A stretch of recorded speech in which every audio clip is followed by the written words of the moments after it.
Engineering గణితం 1 పై లెక్చర్లకు తిరిగి స్వాగతం. మరియు ఈ రోజు ఇది లెక్చర్ సంఖ్య 16 మరియు మనము 2 వేరియబుల్స్ యొక్క ఫంక్షన్ల కోసం టేలర్ యొక్క థీరంను నేర్చుకుంటాం. ఒకే వేరియబుల్స్ ఫంక్షన్ టేలర్ యొక్క సిద్ధాంతం ఏమిటి కాబట్టి మనం గుర్తు చేసుకోవాలి. f కి ఆర్డర్ n+1 వరకు అన్ని కలిగి ఉందని అనుకుందాం.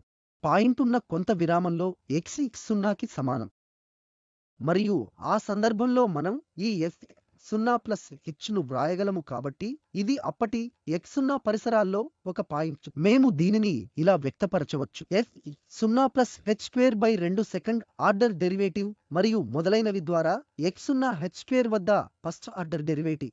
ఈ అధిక ఆర్డర్ డెరివేటివ్ల పరంగా మరియు మిగిలిన టర్మ్ ఎందుకంటే మనకు ఇక్కడ సమానత్వం ఉంది కాబట్టి దీనిని టేలర్ యొక్క పాలినోమియల్ అంటారు. ఆపై ఇది ఈ టేలర్ పాలినోమియల్లో ఎర్రర్ పదం ఇది h పవర్ ద్వారా సూచించబడుతుంది కాబట్టి మళ్ళీ కొనసాగింపు h⁻n+1/n+. ఆపై మనకు ఒక పాయింట్ xi వద్ద n+1 ఉత్పన్నం ఉంది, ఇది మధ్య ఉంటుంది. ఈ 2 పాయింట్లు కాబట్టి x0 ఇక్కడ మేము దీనిని చుట్టూ విస్తరించాం మరియు మనం ఇక్కడ పరిశీలిస్తున్న పాయింట్ x0+h కాబట్టి లేదా x0 ఇది x0+h అంటే ఈ x0 యొక్క పరిసరాల్లో ఉన్న పాయింట్. ఇక్కడ ఈ పాయింట్ xi ఇక్కడ మనము ఈ n+1 డెరివేటివ్ అంచనా వేస్తున్నాం.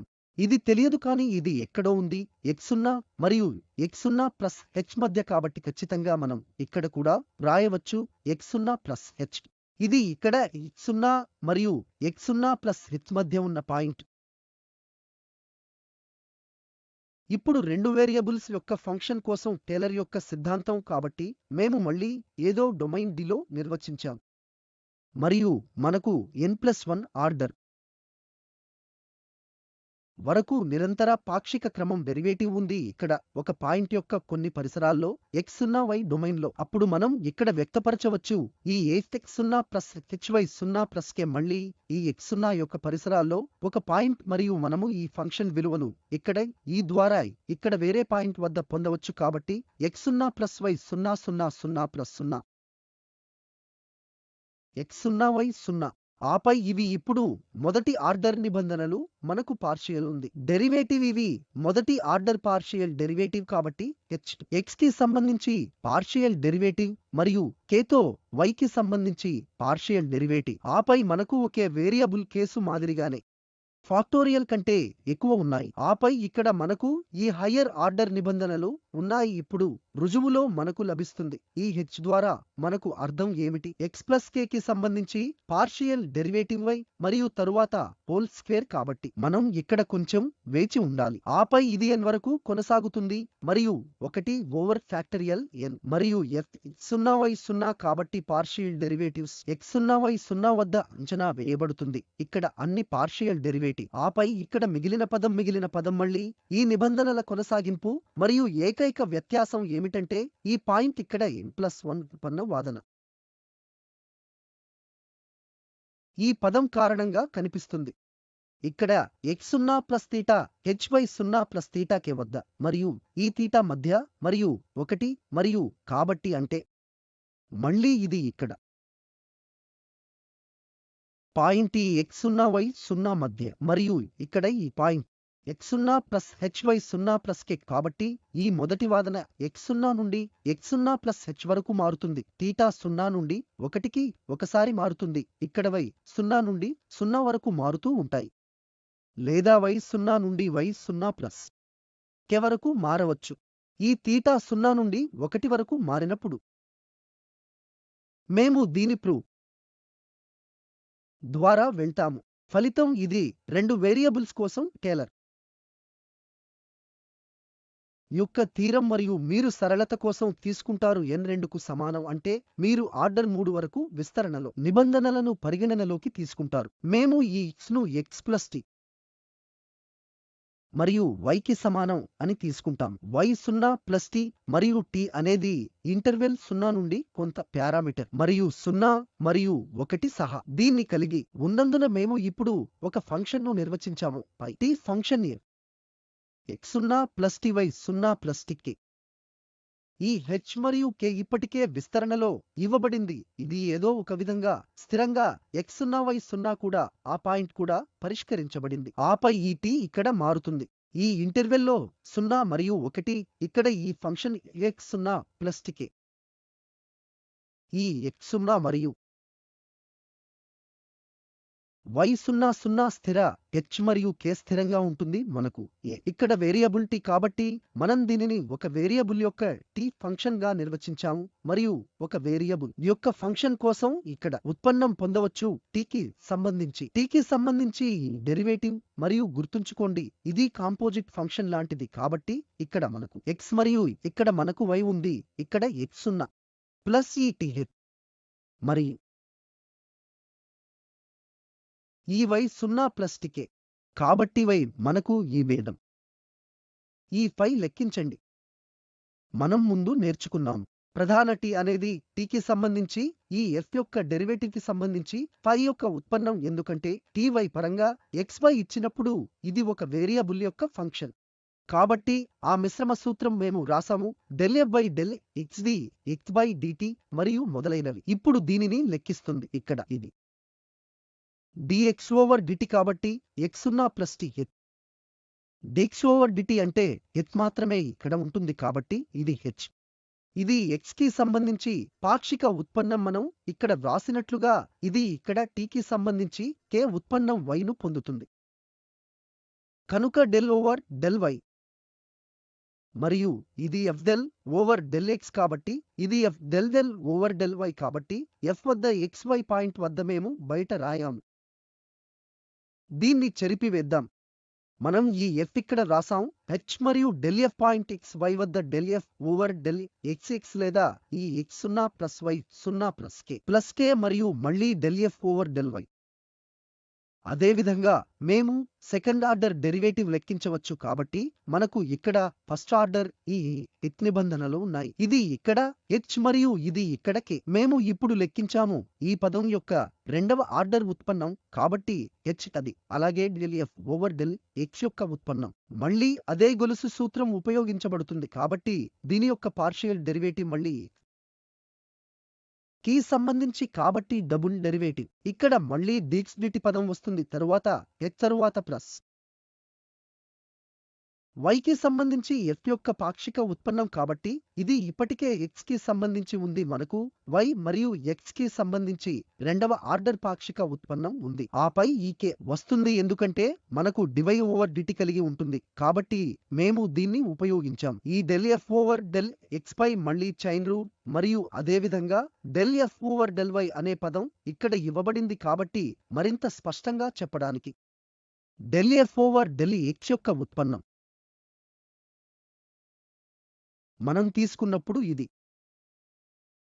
ఆపై ఈ h ఇప్పటికే ఇక్కడ ఉంది ఇక్కడ k ఉంది మరియు ఇది ఈ పదం మనం ఇక్కడ లెక్కించాం d/dx ∂f/∂y కంటే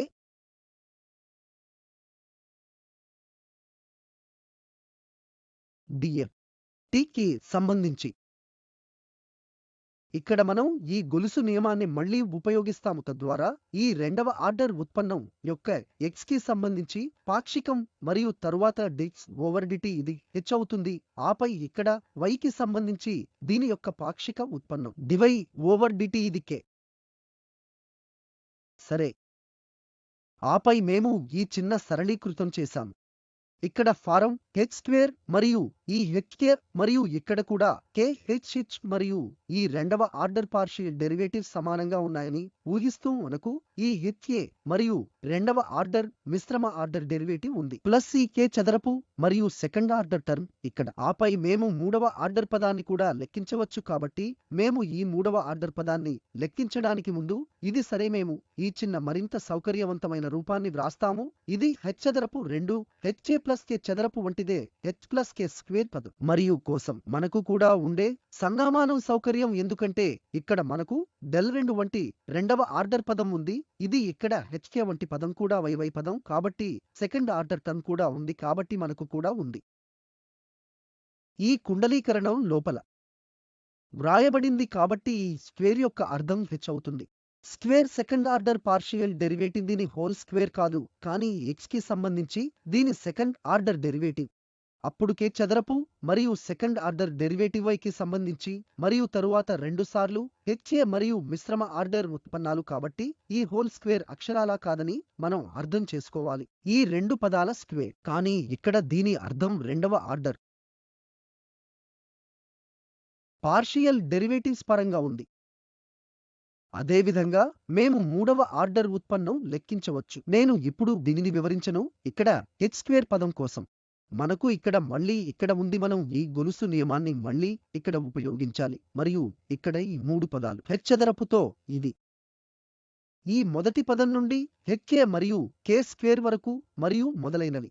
మళ్ళీ మనం దీనిని వ్రాసిన సింప్లిఫైడ్ ఫారం కాబట్టి 3 సార్లు h చదరపు k ఇక్కడ కనిపిస్తుంది. మనకు h చదరపు k ఉంది మరియు ఇక్కడ కూడా మనకు h² k ఉంది మరియు ఈ మూడవ క్రమం యొక్క కొనసాగింపును ఊహిస్తుంది. డెరివేటివ్ x రెండు సార్లు సంబంధించి ఈ పార్షియల్ డెరివేటివ్ మరియు తరువాత y లేదా మొదటి పార్షియల్ డెరివేటివ్ y కి సంబంధించి పార్షియల్ డెరివేటివ్ మరియు తరువాత x కి సంబంధించి రెండు సార్లు అవి సమానంగా ఉన్నాయని మేము అనుకోవచ్చు. కాబట్టి వారికి సమానంగా చేస్తూ మనకు ఈ నిబంధనలు ఉన్నాయి మరియు మళ్ళీ మనకు సరళత కోసం రాయబడింది ఎందుకంటే ఇది క్యూబిక్ లాగా ఉంది. ఈ డెల్ f నుండి డెల్ x పై మళ్ళీ గొలుసు పాలన మరియు అదేవిధంగా డెల్ f పై డెల్ f అనే పదం ఇక్కడ ఇవ్వబడింది కాబట్టి మరింత స్పష్టంగా చెప్పడానికి మేము దీనిని మళ్ళీ ఈ మూడవ ఆర్డర్ ఉత్పన్నాల నిబంధనలు కూడా కలిపాము. ఈ పదం మరియు ఈ fe సమయంలో ఇప్పుడు మేము టేలర్ యొక్క సిద్ధాంతాన్ని ఉపయోగిస్తాం. φ అనేది ఒక వేరియబుల్ యొక్క పని కాబట్టి ఇది టేలర్ యొక్క సిద్ధాంతం కోసం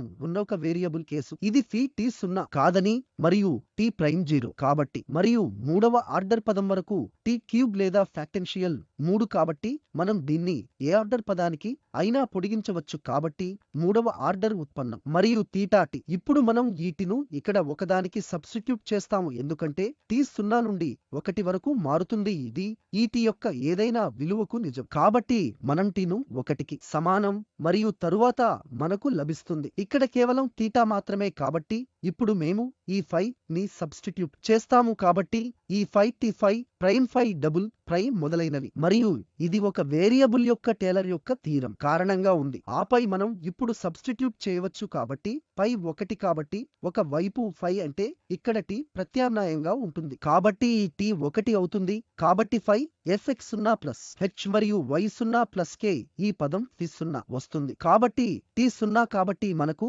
x0 y0 పదం ఉంది. ఆపై ఇక్కడ 0 వద్ద ఫీ ప్రైమ్ కాబట్టి φ ప్రైమ్ ఇక్కడ ఉంది φ మరియు 0 అంటే x0 మరియు y0 పాయింట్ కాబట్టి ఇది ఇక్కడ కుండలీకరణం h పార్షియల్ డెరివేటివ్ లో ఫస్ట్ ఆర్డర్ పార్షియల్ డెరివేటివ్స్ మరియు ఇది x0 y0 పాయింట్ వద్ద అంచనా వేయబడింది. అదేవిధంగా సెకండ్ ఆర్డర్ టర్మ్ మళ్ళీ 0కి సెట్ చేయబడుతుంది కాబట్టి మనకు ఈ x0 y0 పాయింట్ ఉంటుంది మరియు దీని కోసం ఇక్కడ మూడవ ఉత్పన్నం తీటా పాయింట్గా లెక్కించబడుతుంది కాబట్టి ఇక్కడ t ని ఇక్కడ ఈ తీటా భర్తీ చేస్తుంది అలాగే తీటా కూడా. ఆపై మనకు ఈ మూడవ ఆర్డర్ పదం ఉంది కాబట్టి x0 ప్లస్ తీటా h మరియు y0 ప్లస్ తీటా k మరియు ఇది దీనికోసం మేము నిరూపించాలనుకుంటున్న ఫలితం.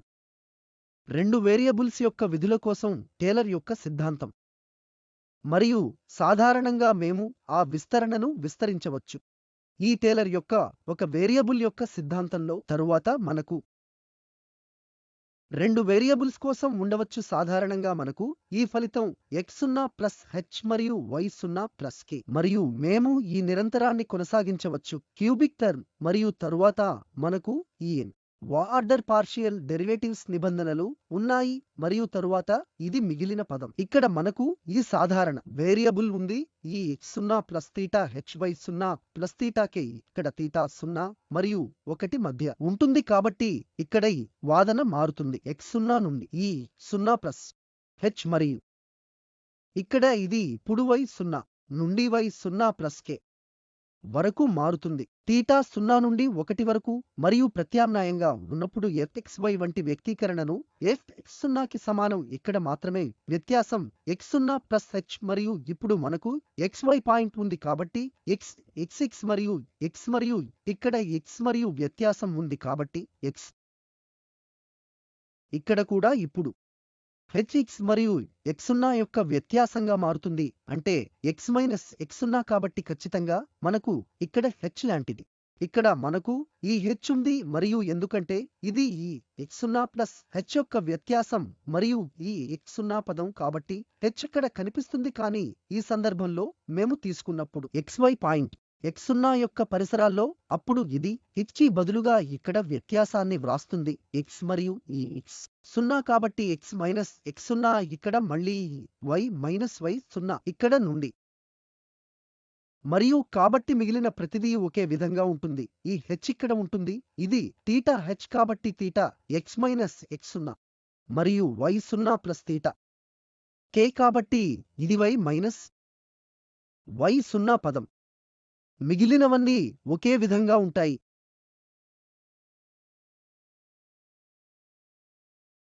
ఈ టేలర్ విస్తరణ ఆధారంగా మనకు ఇప్పుడు కొన్ని సమస్యలు ఉన్నాయి. మొదటిది చతురస్రాకార బహుపది ఉజ్జాయింపును కనుగొంటుంది. ఫంక్షన్లో ఈ fxy x మైనస్ y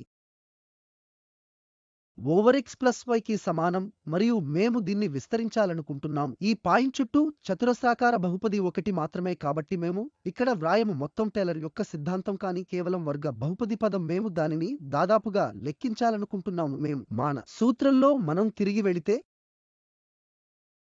దీని వరకు మనం ఈ x0 y0 పాయింట్ వద్ద వ్రాస్తే కాబట్టి ఇది ఇక్కడ ఈ పాయింట్ వరకు టేలర్ యొక్క పాలినోమియల్ లాంటిది మరియు మనం దీన్ని కలిగి ఉంటే మనం దీనిని టేలర్ యొక్క సిద్ధాంతం లేదా టేలర్ యొక్క ఫలితం మిగిలిన పదంతో సహా కానీ మేము ఈ మిగిలిన పదాన్ని వదిలివేస్తే ఇది అవుతుంది మరియు ఈ వితో కలిపి దీని యొక్క ఉజ్జాయింపు f ఈ x0 y0 పాయింట్ పరిసరాల్లో ఉన్న ఈ సమయంలో. కాబట్టి మేము దీన్ని పరిష్కరించినట్లయితే ఈ టేలర్ యొక్క పాలినోమియల్ n మరియు ఈ Rn పదాన్ని వ్రాయవద్దు.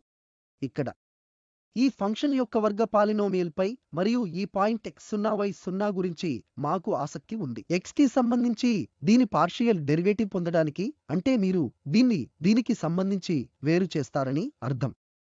x స్థిరంగా పరిగణించబడుతుంది కాబట్టి ఈ కోషెంట్ రూల్ ఇక్కడ మొత్తం చతురస్రం పదం మరియు ఈ పదం x కు సంబంధించి ఈ న్యూమరేటర్ పదం యొక్క పాక్షిక ఉత్పన్నం ఇది ఒకటి.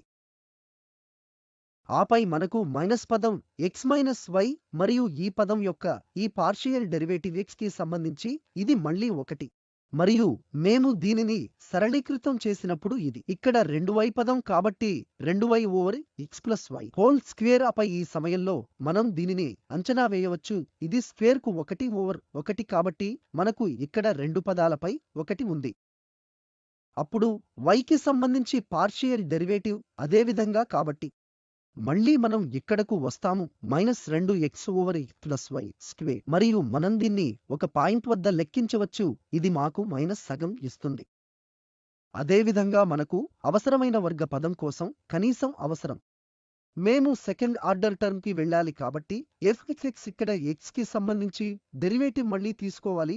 y ని స్థిరంగా పరిగణించాలి కాబట్టి 2y ని స్థిరంగా పరిగణించబడుతుంది. మనకు ఈ 1 over x plus y whole square ఉంది మరియు x కి సంబంధించి డెరివేటివ్ తీసుకున్నప్పుడు ఇది -2 over x plus y cube అవుతుంది. -2 మరియు ఈ 2y -4 మరియు x ప్లస్ y పవర్ 3 అవుతుంది. మళ్ళీ ఈ సమయంలో 1 ఇది సగం అవుతుంది. అదేవిధంగా fy కి సంబంధించి దీనిని డిఫరెన్షియేట్ చేసినప్పుడు కాబట్టి మేము ఇక్కడ x ప్లస్ y క్యూబ్ కోసం ఇక్కడకు వస్తాం. 1కి ఒకసారి దాని విలువ మళ్ళీ సగం మరియు మేము x మరియు y లను 1గా సబ్స్టిట్యూట్ చేస్తాము కాబట్టి మీరు అక్కడ సగం పొందుతారు. మరియు మిశ్రమ క్రమ పదం కాబట్టి మనం ఈ fx ను డిఫరెన్షియేట్ చేయగలమా? x కంటే 2y ప్లస్ y స్క్వేర్ పదానికి సమానం. దీనికి సంబంధించిన y లేదా మేము ఈ పదాన్ని ఇక్కడ డిఫరెన్షియేట్ చేయవచ్చు.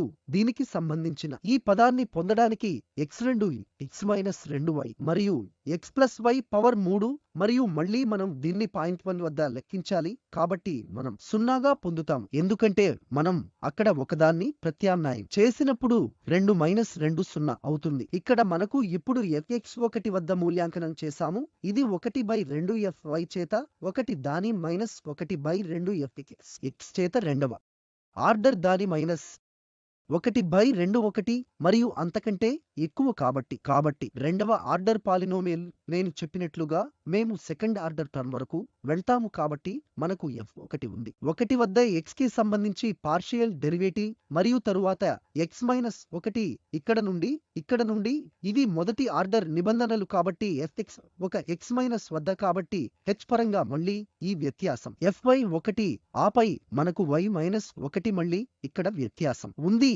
అప్పుడు మనకు రెండవ ఆర్డర్ ఉంది. దీనితో పాటు 1 ఓవర్ ఫాక్టోరియల్ 2 ఇది 1 ఓవర్ ఆర్డర్ fx మరియు తరువాత ఈ h² పదం కాబట్టి x-1 స్క్వేర్ మరియు ఇది 2 సార్లు కానీ ఆ సగంతో ఇది 1 అవుతుంది. ఇప్పుడు ఒక x-y-1 పదం ఆపై ఇక్కడ y కి సంబంధించి సెకండ్ ఆర్డర్ టర్మ్ ఆపై మనకు y-1 మొత్తం స్క్వేర్ పదం ఉంది. మేము ఈ విలువలను ఇక్కడ సబ్స్టిట్యూట్ చేయవచ్చు. f1 0 ఎందుకంటే ఇక్కడ x1 వద్ద x సగం కాబట్టి మనకు సగం x-1 ఉంటుంది. ఇక్కడ మళ్ళీ మనకు మైనస్ సగం మరియు y-1 ఉంది. 1/2 మరియు x-సగం కాబట్టి -1/4 x-² అవుతుంది. ఇది 0 అవుతుంది ఎందుకంటే ఈ మిశ్రమ ఆర్డర్ పదం 0 కాబట్టి ఇది 0 అవుతుంది. ఆపై మనకు ఇక్కడ మరో 2 పైగా ఉన్నాయి. మనకు 1/2 మరియు y-1 కాబట్టి ఇది చతురస్రాకార పాలినోమియల్. ఇది ఈ ఒక పాయింట్ యొక్క పరిసరాల్లో ఫంక్షన్ను సుమారు అంచనా వేస్తుంది మరియు దీని యొక్క ఖచ్చితత్వం బహుపదము 1 యొక్క పాయింట్ నుండి మనం ఎంత దూరంలో ఉన్నామో దానిపై ఆధారపడి ఉంటుంది. మనం 1 యొక్క చాలా దగ్గరగా ఉంటే ఇది ఫంక్షన్ యొక్క చాలా మంచి అంచనాను ఇస్తుంది. మనకు ఇక్కడ ఫంక్షన్ ఉన్నప్పుడు మరొక సమస్య x² + xy మరియు ప్లస్ ఈ y². టేలర్ యొక్క బహుపది ద్వారా సరళంగా దగ్గరగా ఉండండి కాబట్టి ఈ ఫంక్షన్ సరళంగా సుమారుగా ఉంటుంది. ఈ పాయింట్ గురించి టేలర్ యొక్క బహుపది ద్వారా 1 మరియు ఇప్పుడు మేము ఈ ఉజ్జాయింపులో గరిష్ట లోపాన్ని కనుగొనాలనుకుంటున్నాము.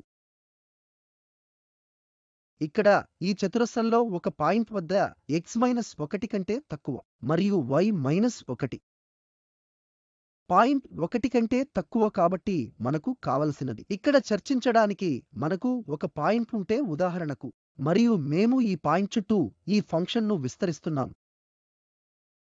సరళ అంచనా ద్వారా సరళ పదాలు మాత్రమే ఉజ్జాయింపులో పరిగణించబడతాయి మరియు మేము ఆ సరళ అంచనాలో గరిష్ట లోపాన్ని కనుగొనాలనుకుంటున్నాము.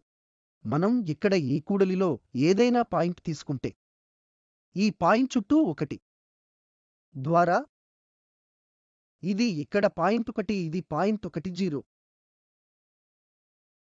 పాయింట్ 1 లేదా ఇక్కడ మొత్తం h ఇక్కడ నుండి ఇక్కడకు పాయింట్ 2. మనం ఇందులో ఏదైనా పాయింట్ తీసుకుంటే ఈ సమయంలో పొరుగు చదరపు పరిసరాలు మరియు ఈ ఫంక్షన్ యొక్క సరళ అంచనాలో గరిష్ట లోపం ఏమిటి? కాబట్టి ఆ సందర్భంలో మేము మిగిలిన పదాన్ని నేరుగా ఉపయోగిస్తాం కాబట్టి మనకు fxxy ఉంది ఎందుకంటే మనం ఇక్కడ నుండి లెక్కించవచ్చు ఇది 2x పార్షియల్ డెరివేటివ్. x కి సంబంధించి ఈ f 2x + y మరియు fyx + 2y అవుతుంది. మళ్ళీ రెండవ ఆర్డర్ నిబంధనలు ఇక్కడ కేవలం 2 మాత్రమే ఉంటుంది మరియు అక్కడ y కి సంబంధించి ఇది మళ్ళీ 2 మిశ్రమ పదంతో ఉంటుంది మనకు 1 ఉంటుంది. ఆపై ఈ సరళ పదాల తరువాత వ్రాయబడిన మిగిలినది కాబట్టి చతురస్రాకార పదం మిగిలినదిగా మారుతుంది కాబట్టి ఇది ఖచ్చితంగా మనం ఇంతకు ముందు చర్చించినది మరియు మనం ఈ రూపంలో వ్రాయగలము కాబట్టి x-1 మరియు ఇది సెకండ్ ఆర్డర్ టర్మ్ fx 2 సార్లు fx-1y-1 మిశ్రమ క్రమపదం మరియు y-1 ఆపై మనకు ఇక్కడ ఉంటుంది మళ్ళీ y కి సంబంధించి రెండవ ఆర్డర్ పదం. ఈ రెండవ ఆర్డర్ ఉత్పన్నాలు మేము ఇప్పటికే లెక్కించాము మరియు అవి వాస్తవానికి ఈ సందర్భంలో స్థిరంగా ఉన్నాయి కాబట్టి మనకు ఇక్కడ 2 మరియు ఇక్కడ ఉన్నాయి మనకు 1 మరియు తరువాత 1 మరియు తరువాత 1 ఉన్నాయి కాబట్టి మనకు ఇది సబ్స్టిట్యూటింగ్ గా ఉంది. ఈ రిమైండర్ టర్మ్ ఇప్పుడు ఈ x-1 పాయింట్ 1 కంటే తక్కువ మరియు y-1 పాయింట్ కంటే తక్కువ అని ఇవ్వబడింది. మనం ఆ నిబంధనలను ఇక్కడ వ్రాయగలము. ఇప్పుడు r 1 సమానం కంటే తక్కువగా ఉంటుందని ఈ అంచనాను పొందడానికి గరిష్టంగా వ్రాసాం. ఇక్కడ ఎర్రర్ ఇది పాయింట్ 1 మరియు ఈ x-1 కాబట్టి ఇక్కడ ఒక స్క్వేర్ పాయింట్ మళ్ళీ ఈ ప్రొడక్ట్ వస్తుంది మరియు పాయింట్ 1 కాబట్టి 3 సార్లు ఈ పాయింట్ ఒక స్క్వేర్ ఇది పాయింట్ 0 3 అవుతుంది.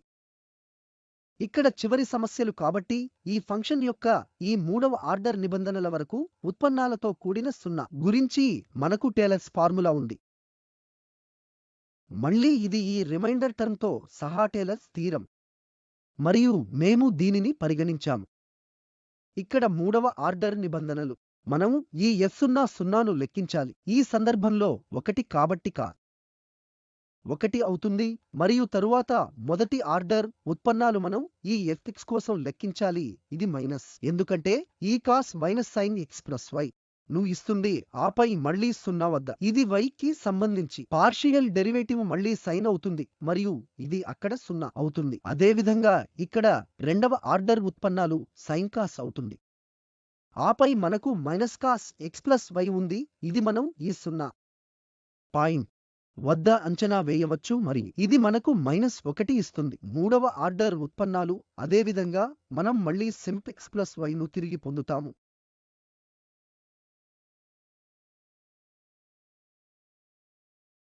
Theta x plus theta y గా మరియు ఇప్పుడు ఈ విస్తరణలో మనం ఇక్కడ సబ్స్టిట్యూట్ చేయవచ్చు. మనం ఒకదాన్ని పొందుతాము. ఇది 0 ఆర్డర్ మొదటి ఆర్డర్ ఉత్పన్నం నిబంధనలు మరియు మళ్ళీ ఇక్కడ ఆపై మనకు సైన్ మూడవ ఆర్డర్ ఉత్పన్నాలు ఉన్నాయి.